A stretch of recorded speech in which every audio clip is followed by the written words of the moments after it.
Hindi lahat ng kumikinang ay maganda, hindi lahat ng maganda ay mahalaga, at hindi lahat ng mahalaga ay tunay.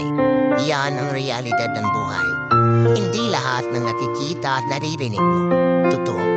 Akala mo lang yan. Ang dami kayang nakangiti pero di naman totoong masaya. Ang dami kayang nakatira sa malalaking bahay, may malalawak na hari-harian at may magagarang sasakyan pero di naman totoong masaya. Ang dami kayang may magagandang trabaho, mga kuwang pamilya pero di naman totoong masaya. Alam mo bakit? Walang perpekto sa buhay. Pain is universal. That's the reality. Lahat tayo, mayaman man o mahirap, may kanya-kanyang pagsubok na kinakaharap. Mga problemang pilit nating itinatago sa isang magandang ngiti para di malaman ng iba. Dahil ang totoo, ang buhay ay puno ng pagsubok.